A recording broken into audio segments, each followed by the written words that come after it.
तो हमारा टॉपिक है आज का इम्पोर्टेंस ऑफ अर्बनाइजेशन या शहरीकरण के महत्व के बारे में बात करेंगे। कहता है मेसोपोटामिया के नगरों का विकास कांस्य युग से होता है, अर्थात ब्राउन्स एज। ये जो बात कहता है हमारे पास ब्राउन्स एज के टाइम में मेसोपोटामिया के अंदर सिटी का डेवलपमेंट देखने को मिल जाता है, और ये जो होता है वो लगभग 3000 BC के टाइम में देखने को मिल जाता है। कब मिलता है? 3000 BC में। कहाँ पे मिलता है? मेसोपोटामिया के अंदर। तो मेसोपोटामिया में जो सिटी का डेवलपमेंट होता है वो कौन से एज में होता है? ब्राउन्स एज में होता है। कौन सा एज? Browns as. और होता है कभी 3000 BC के टाइम में हो जाता है। कहते हैं कांसे का निर्माण तांबे और आंगे को मिलाने से बनता है। मतलब जो ब्राउन्स बनाया गया है वह कॉपर और टीन को मिला के बनाया गया है, और इसका जो इस्तेमाल था छेद करने में, पत्थरों के मुद्रक बनाने में, विभिन्न प्रकार के फर्नीचर के काम को करने में इसका इस्तेमाल किया गया। मतलब ब्राउन्स का इस्तेमाल 3 चीज़ों में किया गया। पहला छेद करने के लिए, पत्थर की मुद्रा बनाने के लिए, और फर्नीचर के कामों के लिए इसका इस्तेमाल किया गया। कोई डाउट नहीं आता? इसके बाद हमारे पास नेक्स्ट पॉइंट में कहता है क्या? नेक्स्ट पॉइंट में कहता है कि जो इसका आगे डेवलपमेंट किया गया, कहता है कि शहर का विकास खाद्य पदार्थ के उत्पादन के साथ साथ कई प्रकार के आर्थिक गतिविधियों के कारण भी होता है। मतलब शहरों का जो विकास हो रहा है वो केवल फूड के प्रोडक्शन से नहीं हो रहा, बल्कि कई सारी इकोनॉमिक एक्टिविटी के कारण भी हो रहा है। क्लियर यहाँ तक? तो ऐसे कौन कौन से कारण थे? जब यहाँ पर इकोनॉमिक एक्टिविटी होगी तो बाहर से लोग यहाँ पर आएंगे, और यहाँ पर आके जनसंख्या क्या हो जाएगी? बढ़ जाएगी। तो ये कह रहा है यहाँ पर कि जो प्रोडक्शन होता है, फूड और प्रोडक्शन, ये बढ़ता तो है, इसके साथ साथ इकोनॉमिक एक्टिविटी होती है, और इसके कारण डेंसिटी ऑफ पॉपुलेशन बढ़ जाती है। कहाँ पर? सिटी के अंदर। विदाउट यहाँ तक इसके कारण भी सिटी का डेवलपमेंट देखने को मिल जाता है। कहता है हमारे पास apart from food production, trade, manufacturing and various service play important role in urban economy. तो अर्बन की इकोनॉमी में जो मेन रोल प्ले किया गया वो प्ले किया गया फूड प्रोडक्शन। पहले किसने प्ले किया? फूड का प्रोडक्शन। दूसरा ट्रेड, व्यापार करना। तीसरा मैन्युफैक्चरिंग करना। और चौथा हमारे पास है कई टाइप की सर्विस को देना। इसके माध्यम से यहाँ पे क्या हुआ? अर्बन इकोनॉमी का डेवलपमेंट हुआ। कोई डाउट यहाँ तक? कहता है कि दिस डिवीजन, यहाँ पे जो डिवीजन किया गया of labour characteristics of urban life. तो अर्बन लाइफ की विशेषता क्या थी? यहाँ के लेबर को डिवाइड कर दिया गया, हर आदमी के अलग अलग काम को डिवाइड कर दिया गया। यही इसकी क्या है? विशेषता देखने को मिल जाती है। कोई डाउट यहाँ तक?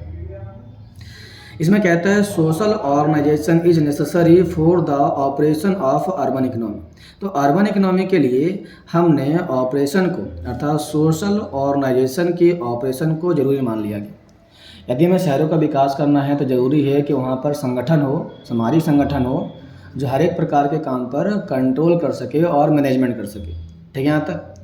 तो हमने क्या किए? हमने यहाँ पर 4 प्रकार के अर्बन शहर को मेंटेन करने के लिए संस्थानों को बनाने का काम चालू कर दिया। तो यहीं से क्वेश्चन हमारे पास आता है, कहता है what kind of social organisation is required in the operation of urban economy, explain. तो शहरी अर्थव्यवस्था के संचालन में किस प्रकार के सामाजिक संगठन की आवश्यकता होती है, व्याख्या करें। इसके लिए हमने कई प्रकार के सामाजिक सोशल ऑर्गेनाइजेशन को बनाने का काम चालू किया गया। कोई डाउट यहाँ तक? तो देखते हैं कौन कौन सी संस्था हमारे पास थी इस समय या नहीं। तो हमने यहाँ पे कई सारे काम को बढ़ावा दिया, आगे चालू किया। तो पहले हमारे पास क्या आता है? कहता है ईंधन, धातु और विभिन्न प्रकार की धातु, लकड़ी जैसे ज़रूरती वस्तु की पूर्ति के लिए क्या बनाए गए हैं? सामाजिक संगठन बनाए गए। तो जो सोशल ऑर्गेनाइजेशन बनाया जा रहा है, इसका मेन पार्ट है सप्लाई करना इनिशियल कमोडिटी को। किसके लिए? Initial commodities.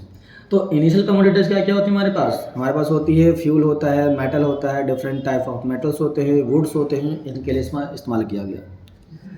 कहता है for the operation of the urban economy, urban economy के लिए ट्रेड एंड स्टोरेज।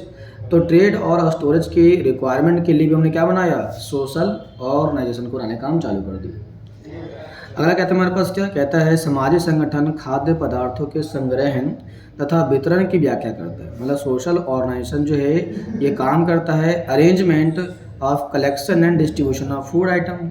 मतलब जितने भी फूड यहाँ पर आ रहे हैं, जा रहे हैं, उसको मेंटेन करना, डिस्ट्रीब्यूट करना, लोगों में डिवाइड करना, कैसे होगा कैसे नहीं होगा, इसके लिए हमने क्या बनाया? हमने यहाँ पर अरेंजमेंट के लिए सोशल ऑर्गेनाइजेशन बनाई, जो पहले फूड को कलेक्ट करेगा और फिर डिस्ट्रीब्यूट करेगा। कोई डाउट यहाँ तक? इस प्रकार से हमने यहाँ पे काम और भी किया। हमने यहाँ पे काम किया social organisation were established had to fulfil task like stone carving and the currency cutting of the urban economy.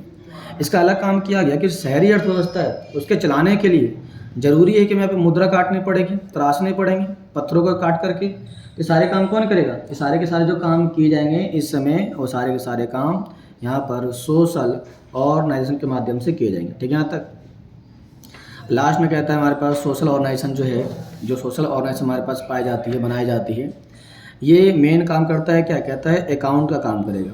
Urban economy में कितने पैसे आए, कितने पैसे गए, कैसे मेंटेन करना है, कैसे मेंटेन नहीं करना है, किसको पैसे देने हैं, किसको पैसे नहीं देने हैं, इसके बारे में हमने क्या काम किया? तो हमने यहाँ पर सोशल ऑर्गेनाइजेशन बनाने काम चालू किया। तो हमने सोशल ऑर्गेनाइजेशन को 5 अलग अलग कारणों के लिए बनाया गया।